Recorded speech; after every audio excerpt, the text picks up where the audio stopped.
Icon Comic Con presents Behind the Comic Book Podcast. Everybody, it's Mr. 845 here, and we're a part of the Behind the Comic Book podcast. This is all for Icon Comic Con. We're actually revving up November the 1st for our fourth annual Comic Con. So that this has been like going on and on and on. But anyway, now to the moment in question. We have Rich here. Rich, tell me, who are you and what do you do? Hey guys, Rich Davis, and I write scary stories for a living. I'm most well known for my World of Dracula series, which is Cult of Dracula, Rise of Dracula, Reign of Dracula. Also have a book that ties into that universe called Prometheus in Chains, which is my take on Mary Shelley's Frankenstein. And I've got a new book coming out on Kickstarter April 25th called Angel Hunter. It's about humanity's first strides after being expelled from Eden and having to claw out an existence in a world dominated by the 13 fallen angels and their army of kaiju Nephilim. Wow, that's a lot. Thank you. We're gonna have to break this down, all right? Because I gotta comprehend all this stuff. But before we do all that, one, if people wanted to support you, do you have any links that they could kind of go to either like, share, follow, and all that stuff? Yeah, absolutely. You can find me on all the socials. It's at Rich Davis Comics. You can also follow my World of Dracula, which is at World of Dracula. Angel Hunter has its own Facebook, Instagram page. It's just at Angel-Hunter. And of course, you can go to Kickstarter and search for Angel-Hunter. And sign up to be notified when we launch on April 25th, or once April 25th rolls around, you can definitely back that project. Really hope that you guys will. Very proud of Angel Hunter. I feel like we got something special here. All right, and how long is that campaign going for, just so we know? It'll go for a month, April 25th through May 25th. All right. I definitely get this episode in before then. Just Right to on. make sure. Now, I hear that you also write for other comic book companies as well. If they want to work with you or if they want to pick you up as a writer, how would exactly they get in contact with you the best way? Yeah, you can reach out to me. The easiest way is to reach out to me on either Facebook or Instagram. You can still reach out to me through the Legacy Studio as well. They represent me. They're spinning into different things, but they still will help you get in contact with me. But reach out to me direct. I'm pretty easy to get a hold of, and Facebook and Instagram is just at Rich Davis Comics. Yeah, I'm a writer for hire. So if you're an artist out there and need somebody to tell your story in words, yeah, I'm your guy. All right, awesome. So let's kind of break this down. We're going to start way back first, way back. And when you were a kid, is writing the thing that you wanted to do when you grew up? It was. I always knew that I wanted to be a writer, but I didn't have the courage to become a writer until I was an adult. In college, that's when I wrote my first play, and soon thereafter, I wrote my first screenplay. My background is in playwriting and screenwriting. And then, a little bit after college, maybe 5 years after college, I wrote my first comic book, and here I am. So, yeah, writing was something that I always really wanted to do, but I never really had the courage to pursue that until I got older. And I'm so happy that I finally did that, because it's launched an amazing career. I've done a lot of really cool things in my life. Things have happened to me that, if one of the things that happened to me happened to most people, they would think it's amazing. And I've had this string of crazy things. I've worked in film, I've worked on radio, worked for newspapers, I've worked for presidential campaigns. I mean, it's just, and now Not I the write. most recent one, right? No, I'm just playing. No, no, no.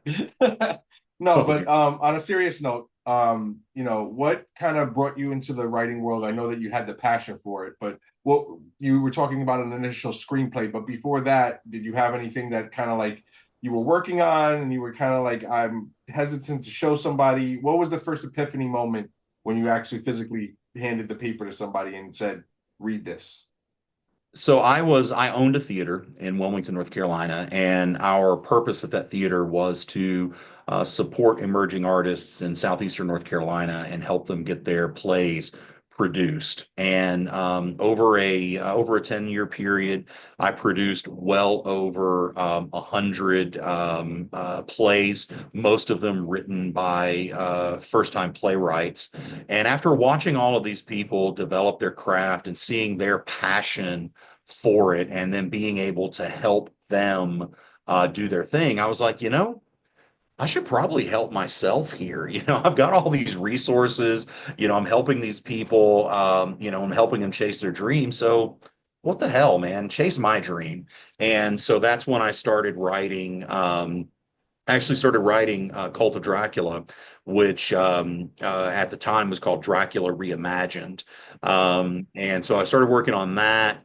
Then I adapted George Romero's Night of the Living Dead as a stage play. I did some modernizations, adaptations of some Shakespearean plays. And it kind of launched me from there. And then I got into script doctoring. People would send me their scripts when they got stuck, and I would help them work out their plots and fix things. And then it just kept rolling. And I finally got back to producing Dracula Reimagined on stage. I got very fortunate that Tony Todd came to see the show one night. He was in Wilmington filming something, and he's a huge theater fan. And so he came to see the show. He really liked it, and he became kind of a champion and a mentor to me. He encouraged me to try to turn it into a feature film. And ultimately, turning it into a feature film, we were going to do a micro budget, $1 million or less budget, and that just didn't work out due to some life things. My wife became very ill with chronic kidney disease. She ultimately passed away in 2020, Sorry to hear so that. couldn't do the movie. But Amber encouraged me. She said, "Well, why don't you do a comic book? A comic script is very similar to a screenplay. So try that." And so I did. I reached out to a good friend of mine, Georges Genti. George is an artist from Buffy the Vampire Slayer. He's working on a lot of Star Wars stuff right now. Okay. And Georges helped me develop Dracula Reimagined into Cult of Dracula, connecting me with Henry Martinez, who became my illustrator. And it hit, man. It was lightning in a bottle. Cult of Dracula was a top 50 best-selling comic of 2021. Was nominated for all kinds of awards. And they keep letting me do this stuff, and I'm gonna keep doing it until they kick me out of the party. Yeah. So I mean, kind of, you're in the horror theme. You're bringing up the Cult of Dracula. People love vampires, right? Especially when they don't sparkle. So. I write vampires, not disco balls. Okay. So take us kind of like through the process of you reimagining, Dracula as a horror. Is it horror villain or a good guy? What do we got? I don't write heroes and villains. I write protagonists and antagonists, and I Okay. leave it to the audience to decide who's the hero, who's the villain. I trust my readers. They're smart. They're smarter than a lot of people sometimes give them credit for, and they don't need to be spoon-fed things. They can figure out the subtext. And Cult of Dracula was Bram Stoker's Dracula in a Manson family inspired cult. That's where it began. I always begin my stories with a premise, like Angel Hunter, 13 fallen angels in an army of kaiju Nephilim. That's where it began. So I combined two things that terrified me my whole life, Dracula and Charles Manson. They both just, since I was a child, Not just, only you, man. Not only you. yeah. Manson, dude, that's a scary, and it wasn't, it really wasn't the Tate LaBianca murders that scared me about Manson. It was Manson's power to make people do things. And Mhm. Dracula had that power too, that Yeah. mesmerizing charisma. And the things that people can be made to do, that's just really scary, and they end up doing these terrible things without even really thinking about them. So that was kind of where Cult of Dracula went. And when I first sent it to Georges Genti to look over, he hated it. he came back with me and he's like, okay, compliment sandwich here. He's like, I like the premise. It's just another vampire story. I love your dialogue, but why do I want to read this? It's just another vampire story. And he kind of challenged me to do something different. So I took that to heart and I started like, what can I do different with Dracula? You know, I knew I didn't, the one thing I knew I didn't want to do was tell another story about a pasty white dude moving to Victorian London, buying up all the property. I mean, there's nothing I can do with that story. It's been Yeah. done a million times and it's been done very well. So nobody needs another take on that story, period. It's just bury it. We don't need to see Batman's origin. We don't need to see Spider-Man and Uncle Ben. We don't need to see Dracula in Victorian London. I'm sorry, we don't need to do it. Do something different. So that's what I tried to do. And I broke it down. I was like, I went and I was reading 30 Days of Night, Steve Niles. And it revolutionized the vampire mythology by answering one question. What happens if vampires don't have to sleep during the day? One simple question completely redefined a genre. So I started thinking to myself, well, what can I do differently? So I dove deep into vampire mythologies from around the world. And I started discovering that our Western culture is one of a few that has male vampires. In most cultures, they're women. It goes back to the myth of the succubi. So I started thinking to myself, well, what if Dracula was a woman? How would that change it?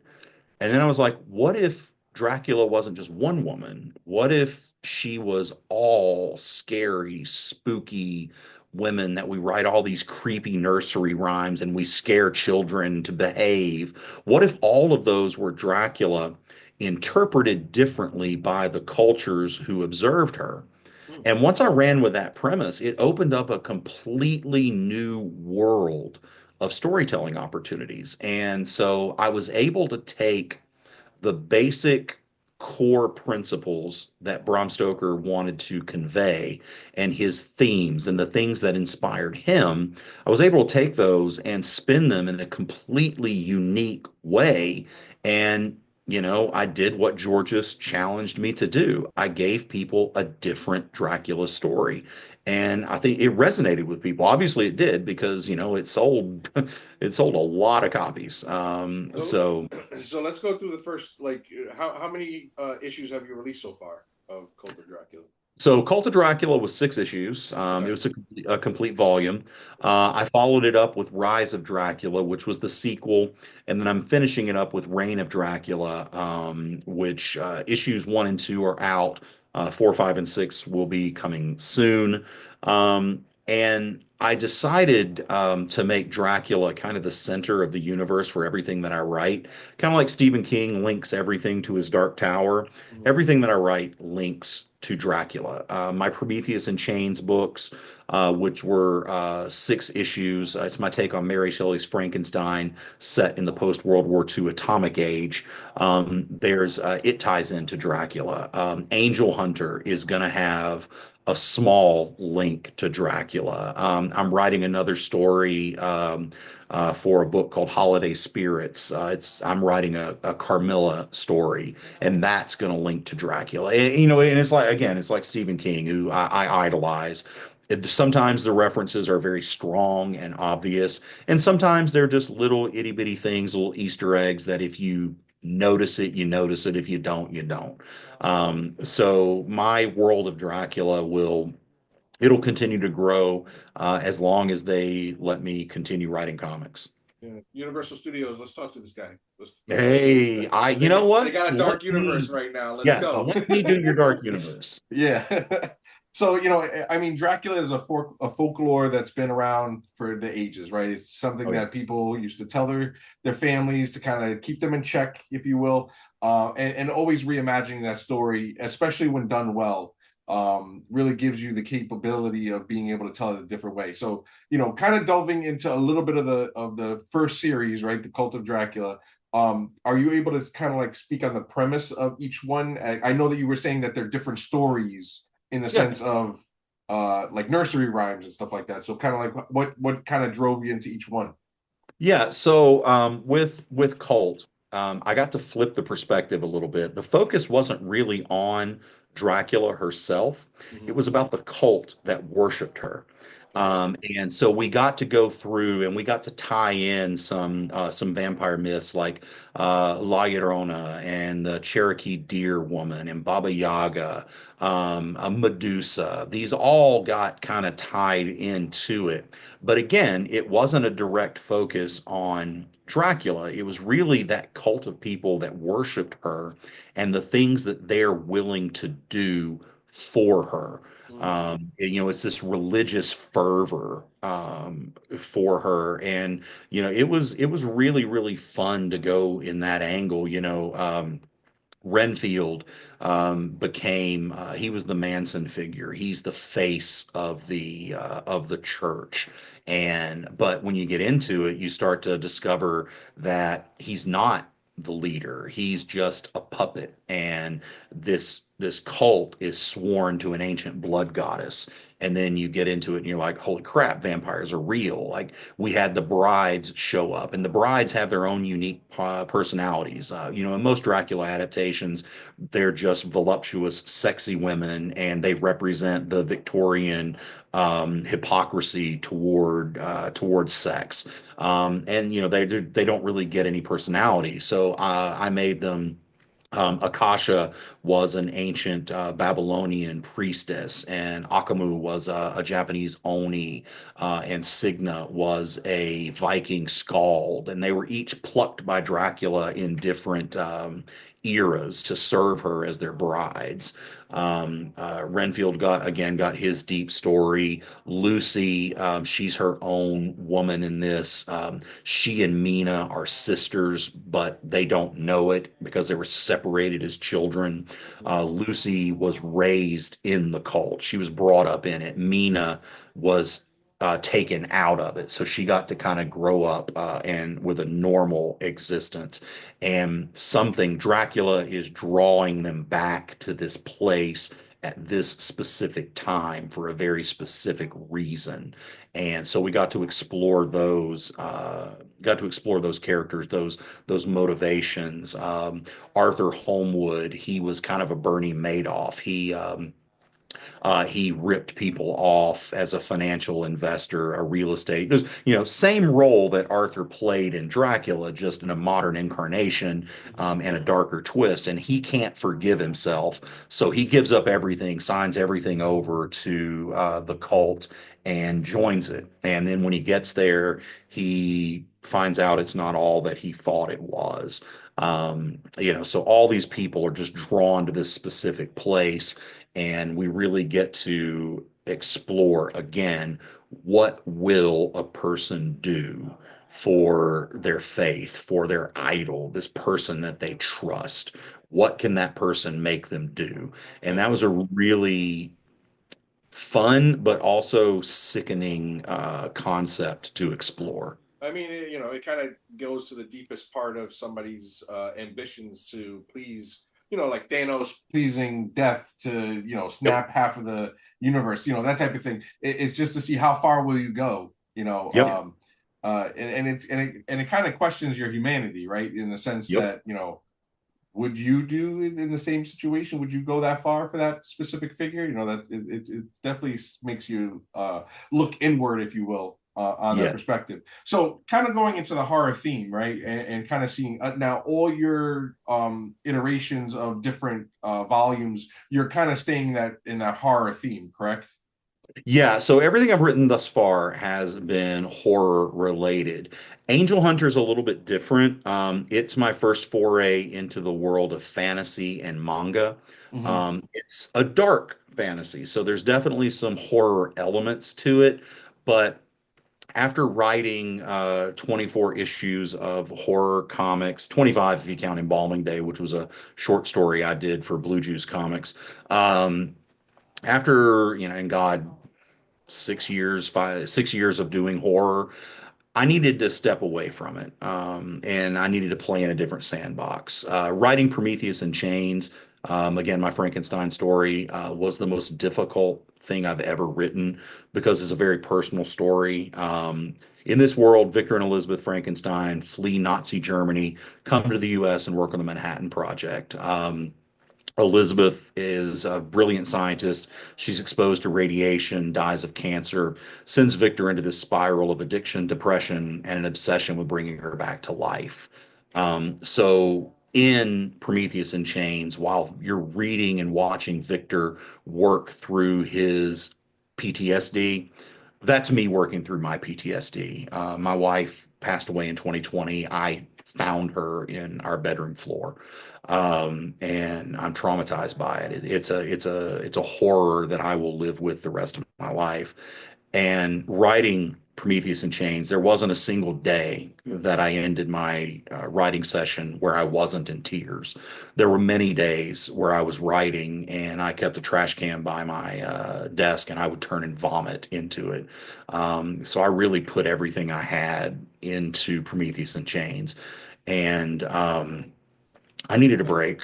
Yeah, no, I I, needed to I do I was something. gonna say, like, yeah, you definitely need a break, man. I mean, it's a good way for the writing part to kind of work through your emotions at the time, and it probably took you that therapy, if you will, Yeah. to kind of get through that time, and kind of helps for others that are running through the same thing. I mean, I kind of feel you in that same sense, not that necessarily to the death part, but my wife has myasthenia gravis, which is an autoimmune disease that affects your body and stuff like that. So trust me when I say I understand where you're coming from in that sense, and to be able to write it out and be able to use it as your therapy, I feel is a good method to kind of overcome the adversity of losing a loved one. Right?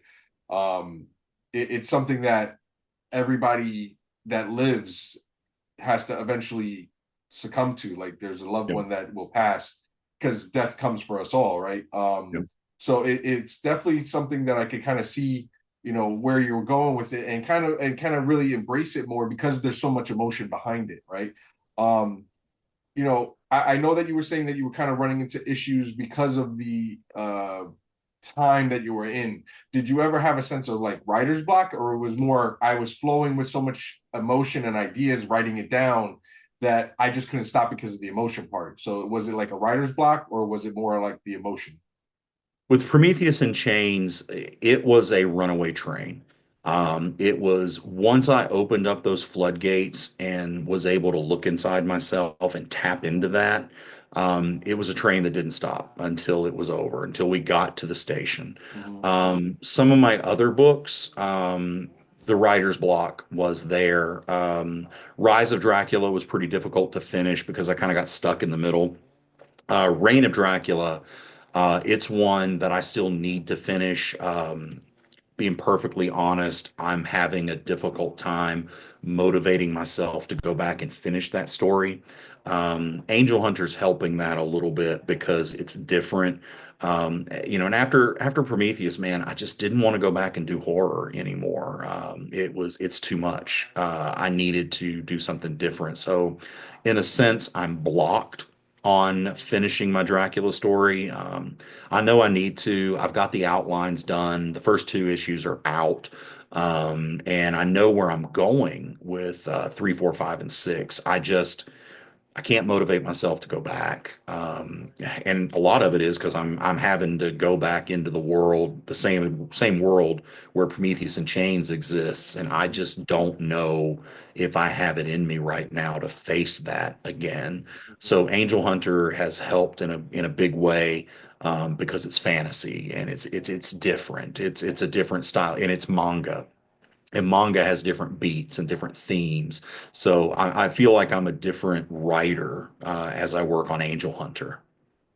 So now with Angel Hunter, yeah, I know it's a different perspective, right? In the sense of where you're going, and it's more of like a different pace to what you said.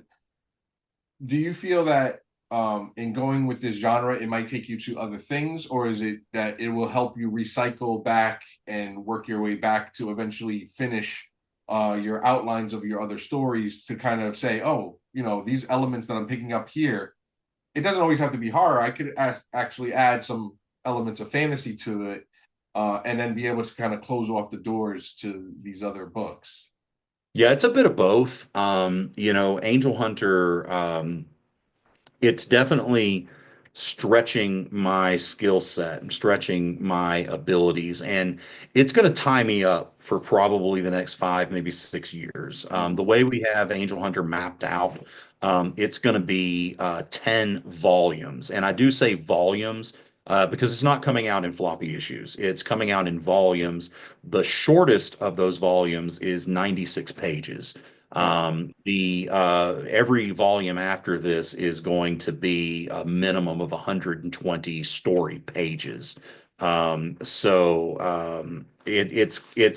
It's a really big epic undertaking that it's going to tie me up for a long time.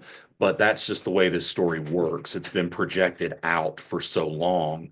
But eventually, I do think that it's going to help me get back to writing World of Dracula, being able to finish that because I think once I take that breather and once I've finished that journey and finished that race, I guess, then I'll be able to come and pick up where I left off because I do want to finish Reign of Dracula. It's a good story. It's a psychedelic trip through heaven and hell. It's Dante's Inferno and Paradiso told through vampires, and it's. I love the concept. I really do. I just can't do it right now, man. Yeah, yeah. So, let's go into Angel Hunters a little bit and kind of get some of the stuff that you're currently working on and kind of get the premise so that people could kind of understand what you're kind of actively working on right now and be able to follow on that onto that story. So now we bring you into this world of Angel Hunter. Take us through some of the elements that kind of brought you into this world. Okay, yeah. So I've been really into reading manga and watching anime lately. I used to think anime was just little kiddie stuff like Pokemon and One Yeah. Piece. All Vampire Hunter D, man. What are you See, talking I wasn't about? even aware of that. Yeah. Yeah, Oh my man, God, it's I such a took great myself off. yeah. And I got introduced to Attack on Titan, Okay. and I was told watch Attack on Titan, and Oh yeah, it's vicious, it'll change man. your Let me tell perspective. you, it's Yeah, insane. dude, I'm obsessed. I mean, Yeah. I am obsessed with Attack on Titan. I absolutely loved it. And then it was Berserk. And then it was Battle Angel Alita. And then it was Goblin Slayer and Solo Leveling and Chainsaw Man. And then I got into shonen manga. I got introduced to Naruto. And my God, do I adore Naruto. And Naruto is a huge inspiration for Angel Hunter. Okay. There's a character named Go, and he's a paraplegic warrior who he's got that soul, that heart. He refuses to give up, just like Naruto. Naruto doesn't have this best jutsu, doesn't have these special powers.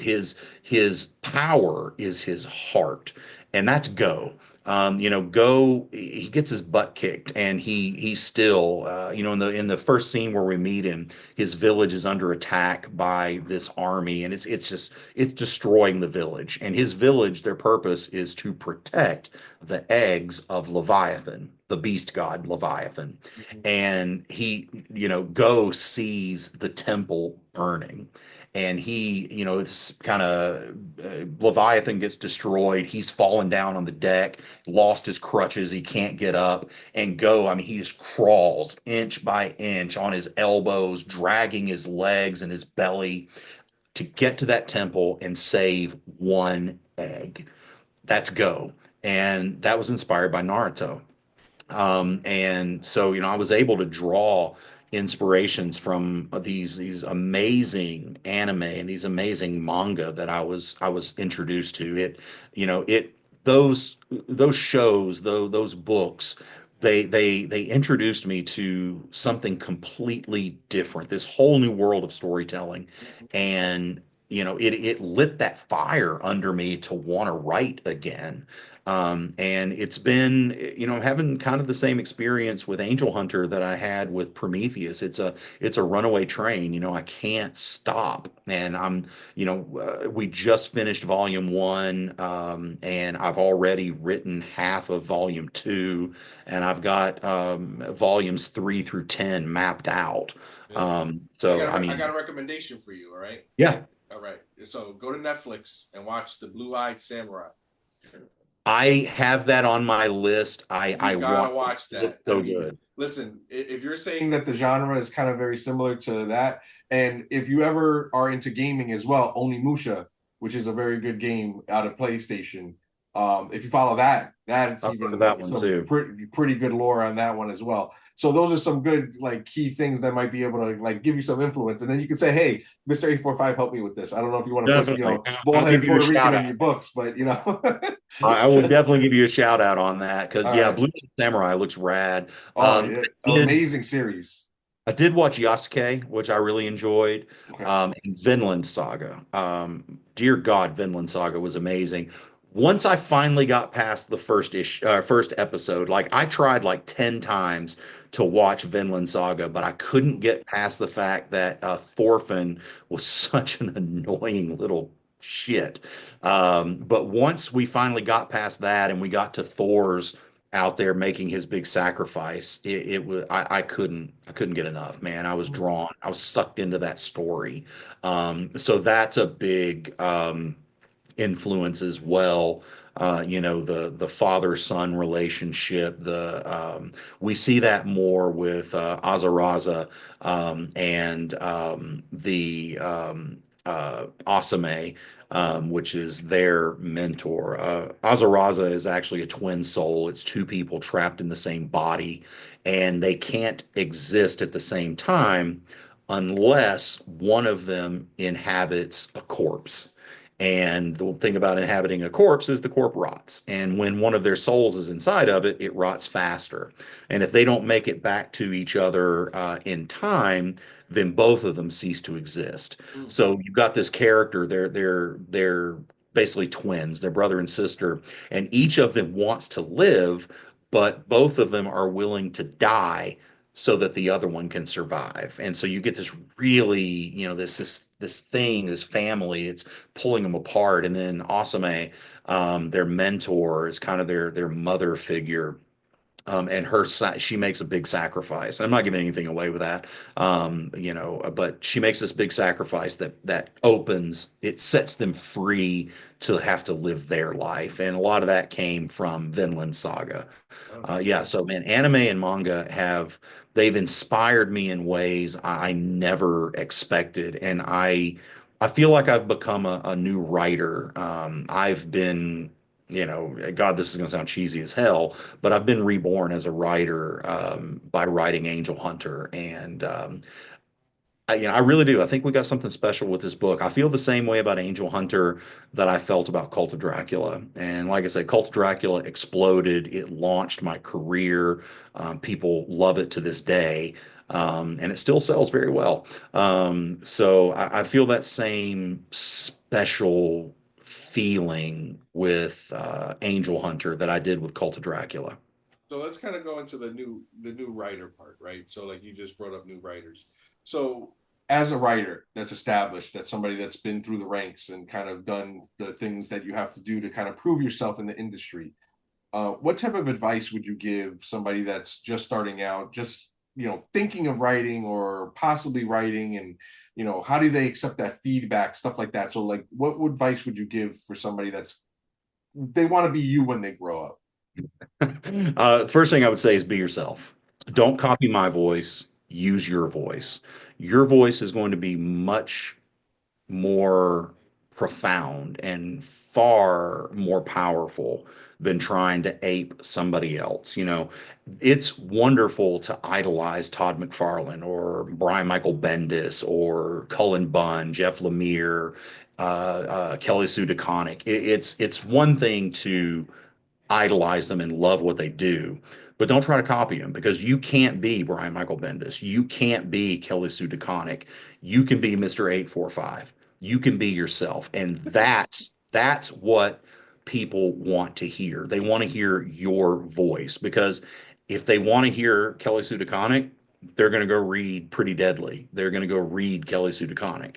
So give them something different. The next piece of advice I would give you is finish your script. I had the privilege of attending a lecture by Joss Whedon, and Joss brought this simple fact out, and it was profound. He said 80% of scripts that get started never get finished. So if you finish your script, you are already in the top 20% of every script that is being written, and that's not a bad place to be. Yeah. So even if you think your script is garbage, finish it because it's not as bad as you think it is. Everybody in this industry, every single person in this industry, and I've met pretty much all of them. I've worked with a whole lot of them. Everybody thinks that they're one bad book away from flipping burgers. Yeah, I don't know. You're, Somebody wrote Craven the Hunter, and that still ended up on movie theaters. yeah, So you exactly, can't do any man. worse than that. You know what I'm saying? Or Madam Web, same thing. Right? It's like if I can do this, I promise you, you can do this. You gotta finish what you start, and you've got to speak with your own voice. You've got to believe in yourself enough to be heard. And if you do that, you're going to find your audience, and you're going to get your footing, and you're going to do it. And lastly, don't be afraid to reach out. Reach out to me. Reach out to people like Shannon Mayer or Georges Genty or Joe Pruitt. We want to help other. This is a great industry, at least in my experience. People are very willing to help you and to offer their advice because we want to see you succeed. We want to see more creators. We want to hear more voices. I had some amazing professionals give me, they had no reason to even acknowledge that I exist, but they took the time to advise me and kind of mentor me and push me along, and they gave me their time, their talent, and their knowledge and their experience. And man, I am more than happy to pay that forward. And I know most of the creators that I know feel that exact same way. So reach out, ask for help, ask for advice. You're going to find it. Yeah, that's pretty good advice. Yeah, I mean, it's always important that you don't know everything, right? I mean, that's kind of like what everybody says. I think Socrates said the same thing. You're never going to learn everything until you learn everything, and it's impossible to learn everything because you can't experience everything. So Right. always lean on the people that have other experiences because they are learned the things that you're missing, and they can kind of give you that advice, right? So I definitely hear you on that. And so I like to always ask like these different questions just to kind of see the journey and see kind of like how you feel of your works, and then going into kind of like some advice. And now the question I have for you is, if you had the capability of being able to work with either a co-writer or an artist, you could pick both or you could pick one. Who would you pick in the industry currently that you would pick as a co-writer for a book that you would want to work on, or an artist that you would want to work on, That's aside from the arts that you love, that your illustrator that you currently use? So yeah. right, man. That's a great question. I would love to work. One that comes to mind right now is Mark Spears. I love his art. It's pretty fantastic. I'd love to work with Steve Niles. I'd love to work with Jock. I really like his work. But if I could work with a co-writer, I'd really like to work with Kelly Sue DeConnick. I admire her so much. I love her writing style, and I think I could learn so much from her. And I think, you know what? I think I could contribute a little bit to her voice as well. But yeah, if I could work with a co-writer, it would definitely be Kelly Sue. Nice. Awesome. Yeah, I mean, it's always good to kind of hear like where you prospectively would want to go. You never know. You put it on the universe, it may happen. It may, Just put it yeah, out there. throw it out there. So, going forward, I know you have these books coming up that you're basically going to have crowdfunding. Are they going to be in a Kickstarter, you said? Yeah, so Angel Hunter launches first in Kickstarter, Okay. and then we'll go to comic book stores later. This is the first time I've ever launched in Kickstarter first. Most of my books go straight to stores through standard distribution channels. So this has been fun. My first ever Kickstarter with Angel Hunter. I have done Kickstarters before, but those have always been run by my publisher. I didn't really have to do much with them, so other than promote it. But with Angel Hunter, it's my first time doing this all by myself. The training wheels are off. Mom's not holding the back of the seat anymore. I'm pedaling and doing my thing. If I fall and skin my knees, it's my own fault. So yeah, it's Angel Hunter comes out on Kickstarter. We launch April 25th. The book's done. So if you're worried about, I know a lot of people at Kickstarter, they're like, I don't know if I want to back this because I don't know if it's ever going to get finished. It's finished. It's already being sent off to the printer. Whether the Kickstarter makes or the Kickstarter fails, the book's going to be there. It's going to be in comic book stores. But back it. I'm just saying. But please back it. I mean, it'd be nice as a writer to actually get paid, for your work, because that's something a lot of people don't understand. When you're the writer creator of something, you're not going to make money until a long time after the books come out. Illustrators, unless they're doing a co-creation, they turn in a page, they get paid. They turn in a page, they get paid. They turn in a page, they get paid. For Prometheus and Chains, Jordan Dorenzo, my illustrator, made $24,000. I have been paid zero for Prometheus and Chains, but I knew that going in. I knew that I'm not going to make my money for a couple of years until we get the back end of trade paperbacks. Now the trade's out, it's in stores, it's Amazon, it's in Barnes and Noble. So now I'm going to start making my money. But yeah, with the Kickstarter, it's going to be nice to get a little chunk of change up front for all of the work that I've put into it. And as a writer, man, you put a hell of a lot of work into it. I will die on this hill that writing a comic is just as difficult as illustrating one. It may not be physically as demanding, but mentally. And the things that you have to do, the research, the plotting, the planning, hiring the creative team, it takes a lot of energy, man. And writing a comic, it's hard. Yeah, both energies I don't have. So like I don't write and I don't do art. I don't do any of that stuff. So being able to admire the works and kind of the stories that come out of it is always a great thing to see, you know what I'm saying? I want people to support you in other ways as well. So are we going to see you at any cons this year? Are you going to be doing any tours? Yeah, definitely. I've actually cut back on my con schedule this year because Angel Hunters sucked up so much of my time. Usually I do 8 to 10 conventions a year. I think this year I'm doing 6. I did MegaCon, I did C2E2 already. I'm doing Heroes Con, I'm doing Dragon Con. I may do San Diego Comic Con again. I've been there the last 3 years. I'm not sure if I'm going to have the time to go do it this year. I'm doing New York Comic Con, and then I'll finish up the year at Big Apple Comic Con in New York. It's a small con around Christmas, but they were very good to me when I first got started. So I always want to do their convention if they invite me to be there. Yeah, I think six maybe 8 conventions this year because I may pick up a couple of smaller conventions that are within 3 or 4 hours of Knoxville. And I'm from Knoxville, so something within 3 or 4 hours, a little small horror con or something like that.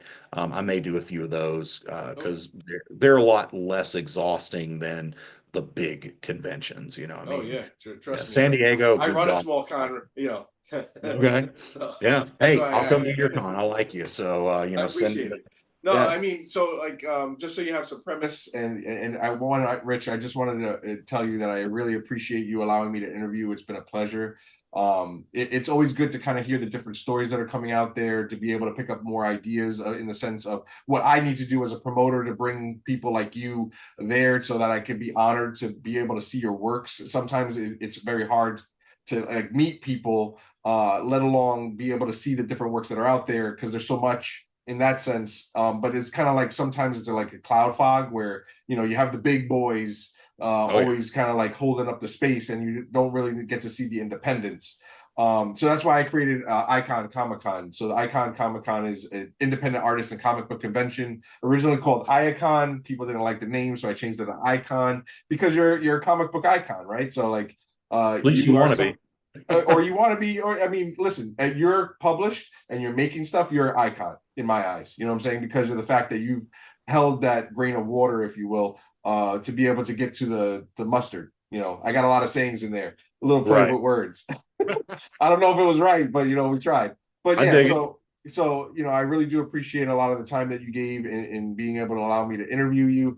And I just want to be able to give you like these final thoughts, right? So like final thoughts, if you wanted to leave a message with somebody, it doesn't have to be somebody that wants to be a writer, just somebody in general. They want to support your work. They want to be able to follow you and stuff like that. What final words of advice would you give them as we leave the interview? This is mental health is very important to me. It's a big issue because I have PTSD, and as men, we're not taught to deal with our emotions. We're in fact the opposite. We're taught to suck it up, Buttercup. You know, Anger is yeah, good. yeah. Boys don't cry, and that's such bullshit, man. So as someone who suffers from PTSD, the biggest thing I can tell somebody is reach out. You're not alone. With Prometheus and Chains, we include the national PTSD hotline in every book. If you're a guy out there and you're suffering, read this book about a man suffering from PTSD, written by a man suffering from PTSD, and maybe one person doing that, instead of picking up a gun, they pick up a phone. And life's not hopeless, man. You're not alone. Reach out to me. If you reach out to me and say, "Hey, Rich, I'm struggling," dude, I will respond. I will be right there with you. I promise. And there are a lot of other people out there that will do the same thing. You're not alone. That's the best life advice I can give. You are not alone. As a survivor, I really appreciate that, man. Thank you very much. Um, I'm trying to keep the tears back, but I really do appreciate what you just said because when I was 18, that was something that wasn't available to me. That was told to me, better strengthen up Buttercup because it's not an easy road for us. So Yeah. I definitely hear you on all points there. Rich, thank you again for allowing me to interview you. This is the Behind the Comic Book podcast. We're airing Mondays at 12 noon. And then from there, you guys can share it and to your moment's desire, you can keep these podcasts going. We have two of them going right now, one for small business in the 845, which is the Hudson Valley. And then we also have Behind the Comic Book. We have Icon Comic Con coming up November the 1st in Fishkill, New York. It's from 10 a.m. to 4 p.m. We have already 5 artists signed up. We have 2 voice actors. We have more comic book vendors coming on and artists as well. We really want you to be there. We have writers and galore, and we have podcasters. We just like to support the community. So make sure that if you do see a small con, try to support it. It's only $5 online right now. Regular price is $10 at the door. We try to really support the community because without us, these beautiful stories can't come out. These beautiful movies from these stories can't come out, and we can't really enjoy the entertainment that comes out of this world. Rich, thank you again. This is Mr. 845, and we're signing off. All right, take it easy.